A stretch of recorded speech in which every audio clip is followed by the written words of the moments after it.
bear with me. I get emotional on Easter. I don't know about you. Every Easter, we celebrate the resurrection by gathering in glorious praise and worship. And boy, all God's children knows how to do praise and worship.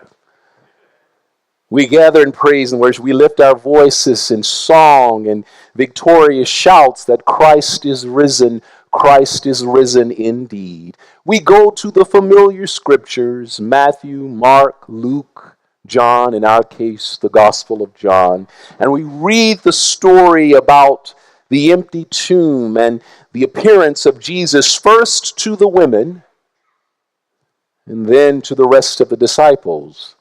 And we are quite clear about the theology of the moment. Yes, even if we have not formally studied anything, we are clear about the theology. Jesus is victorious over death.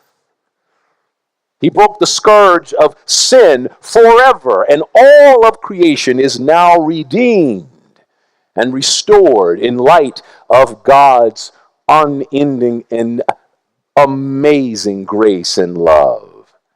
Because of Jesus' crucifixion and because of the resurrection, we are now free. I'm going to put a little bit of damper on that just for a moment. Bear with me. And I'm not trying to bring the party down. I'm going to get right back to the party. But we have to face our context. Even as we know the truth of resurrection, even as we celebrate and even as knees bow and tongues confess that Jesus is indeed the sovereign, the reality remains that all of us in this room, all of humanity, eventually we are going to die.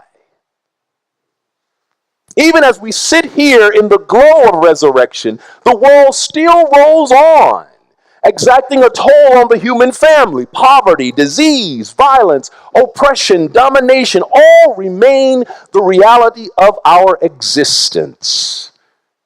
And in light of what humanity has yet to endure, in light of the fact that we all will have to die, it is a fair question on this morning for all of us to ask, in what sense, Pastor, has there been victory?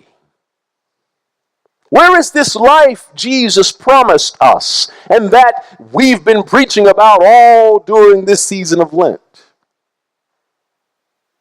In what sense is humanity free if there remains so much that can and does go wrong? I've been wrestling with those questions over the last few months. I took some time to think about those first followers of Jesus and how they may have understood resurrection. We certainly have our New Testament to give us a clue, and the art and writings of our spiritual forebears reveal that they wrestled with the reality of their freedom in Christ, even as they endured the reality of the world's brutality. But to understand what resurrection means, it might be helpful to recall what life was like before resurrection. Before resurrection, when Jesus encountered people, we find them always in bondage. Jesus encountered people who had simply accepted and accommodated themselves to the world's definition of them as less than, or powerless, or low class, or irrelevant nobodies. Jesus encountered people who had become resigned to a world of extreme abundance for the few through oppression and domination of the many. And they simply thought, this is just the way the world works. Oh, you know the characters. Nicodemus. Nicodemus was bound to an unimaginative faith that made it hard for him to recognize the true revelation of God in Jesus. The woman at the well was so bound to the literal flowing of the water that it led her to come back day in and day out looking for something that could never satisfy her. The man born blind was held captive to his physical blindness such that he was an outcast, and the world viewed him as someone whose sin created his disability. And then Lazarus's body succumbed to disease and he died, and his sisters Mary and Martha were held enthralled to the grief of death as a force even bigger than God. Oh, they were bound. They were not living. They were not living. They said to themselves, this is just the way the world works. And yet, when they allowed Jesus to be Jesus, when they encountered Jesus with complete trust and recognition of him who was sent by God, they found freedom. So, if they found freedom by simply trusting Jesus, the one they encountered right there, today, if we trust Jesus, trust that resurrection, then we, all of humanity, get to experience freedom for all time. Since you didn't make too much of a sound, I'm going to keep going. Early on the first day of the week, when Mary saw that the stone had been rolled away and the tomb empty, she was still bound. She was bound to a wall that told her that evil and death and the world always get their man. And so when she saw the tomb empty, her mind could only think of one thing. They have taken the body. You see how her limited her imagination was? They have taken the body. I don't know where they've laid it. That's how the world works. They steal bodies. See where her mind is? She was enslaved to a mindset that told her that death is bigger even than God. So then what does she do? She runs and she tells Peter and the beloved disciple, still imagination very limited, they have taken the body. And I don't know where they've laid him. And then Peter and the beloved disciple come running. And they get to the empty tomb. Peter goes and looks in and sees all of this evidence. And he turns around and he goes home. That's how the world works. He's bound. The beloved disciple peeks in and John says he believes, but we don't know what he believes, because if he believed something, he didn't tell anybody. He went home too.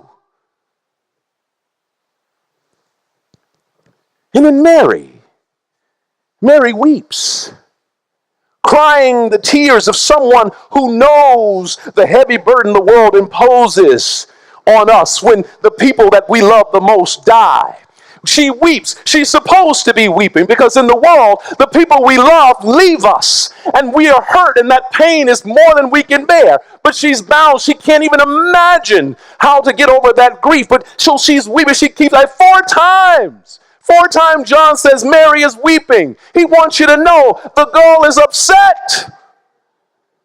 This is what the world does. The world beats down us and we have to cry sometime. But this is the bondage. This is the world works. When Jesus appears to Mary, she is still bound to the order and mindset of death, loss, and grief. And she thinks they're more powerful than God. So she looks at him and she thinks it's the gardener. Wherever you laid him, let me know. Oh, she's still bound. But then I recall Jesus told them before all of this happened that I'm the good shepherd. See, you didn't even respond to that. As soon as I said good shepherd, you should have been like, oh my goodness. I'm the good shepherd. When I call your name, you hear me. When I call you, you recognize my voice, and then you understand something. He said, Mary, and she heard it. And she tried to hold on to him. Oh, the world is breaking free. She's getting freer. The scales are falling from her eyes. The freedom is starting to get into her bones. She's starting to see. Then she grabs on to him. Teacher, you're back.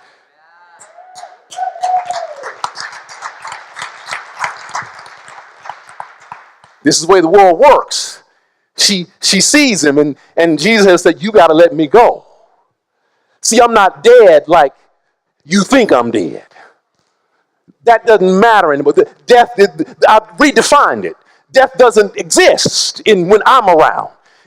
She still didn't get it. But here's how it happened. This is where I want to know. This is where I want to make the connection to why we're free now. I'm so excited I can't even get to it. But let me get to it. This is how I know. Here's the example. It wasn't the empty tomb. That was just one piece of evidence. It wasn't the clothes laying there. Yeah, it's a beautiful imagery. Because I remember Lazarus had to be unbound. In this case, no, the clothes were already laid out. All right, but here's what he said. Let me go, girl. Let me go. I'm going to my Father. And then he didn't stop there, because before now, Jesus always said, my Father and my God. He changed that thing around. He said, I'm going to my Father and your Father. You didn't hear me. I'm going to my God and your God.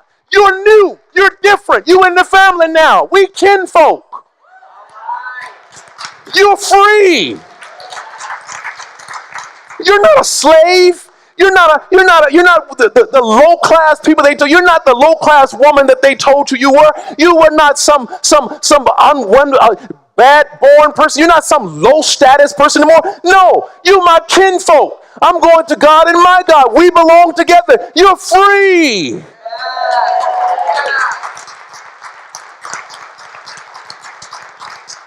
Your whole identity is changed now. Death doesn't even figure into the picture anymore. You're going to die. But that's not the end of it. I'm going to God and your God. Well, our whole identity has changed. Everything it is completely new. The imagination has to be unleashed. I'm going to my Father and your Father. I'm going to my God and your God. Go. Let me pull it back. He said, go tell my brothers. Oh, see, our language is even too limited. The Greek there means go and tell my relatives, my cousins, my kinfolk. Y'all, we in the family now. We belong to Jesus now. We're in here.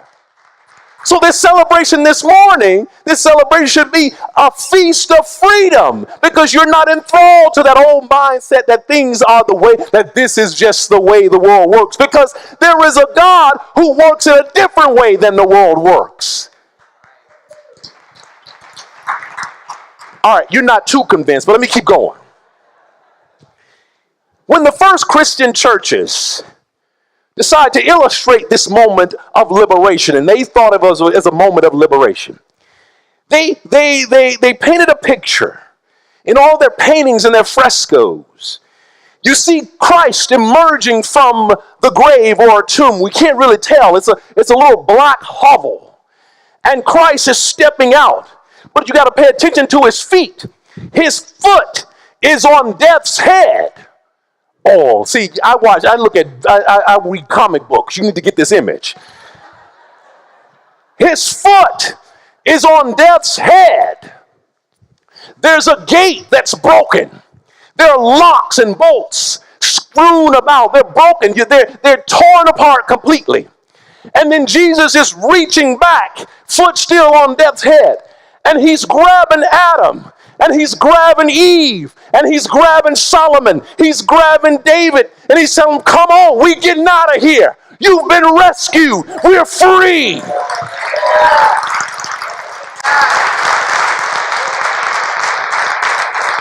So every time you feel like the world is coming down on you, you reach out, because Jesus is reaching back for you and saying, we're free. I got death trapped. Let's go.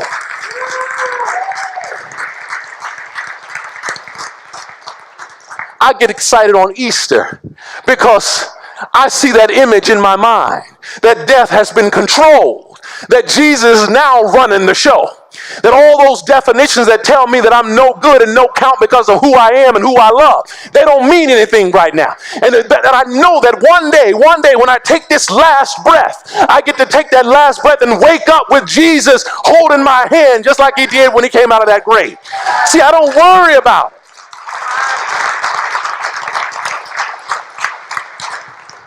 I don't mean to frighten you, but I get excited about Easter.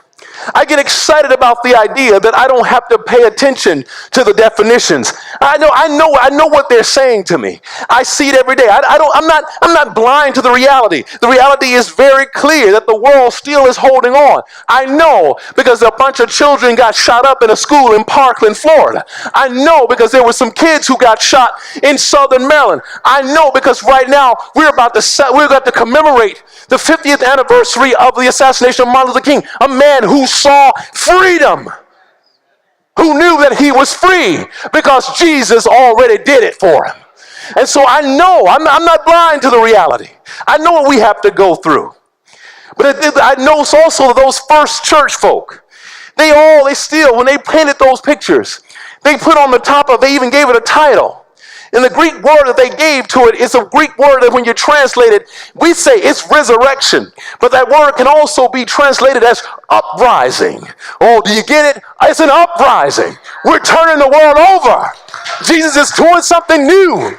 Oh, he is stomping it down. There's been an uprising in that grave. There's been an uprising on resurrection. So you are the beneficiaries of an uprising. You are not a slave. You are free.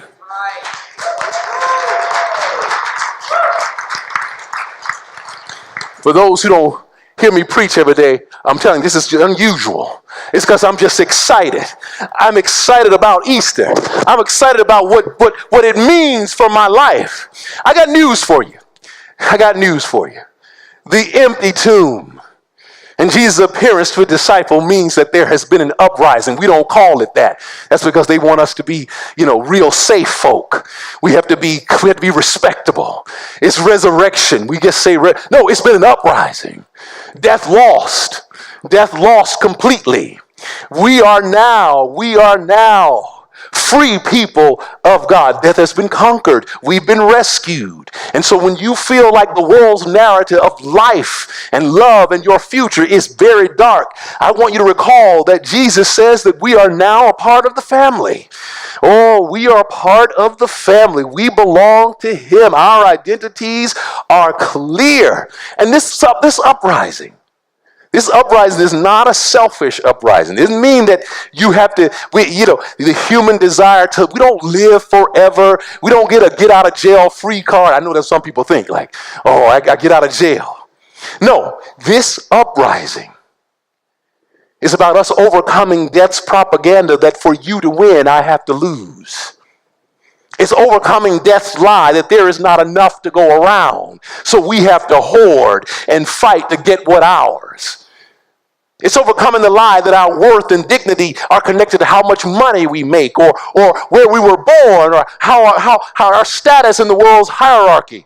This rising up is our acceptance of an alternative narrative, the real, true narrative, where love is stronger than hate, where all God's children are loved by and beloved of God, where hope is not a pipe dream or an unrealized wish, but a reminder that death is not the final word. I asked the question earlier, in what sense is the resurrection a victory? In what sense is it when we know that we're going to die or we're going to have to endure something else? I'll tell you this. Let me put it this way. Let me answer the question this way and let you go because I got to get out of here because I'm too excited. If God can do something about death, there is no limit to what God can do when everything comes against us.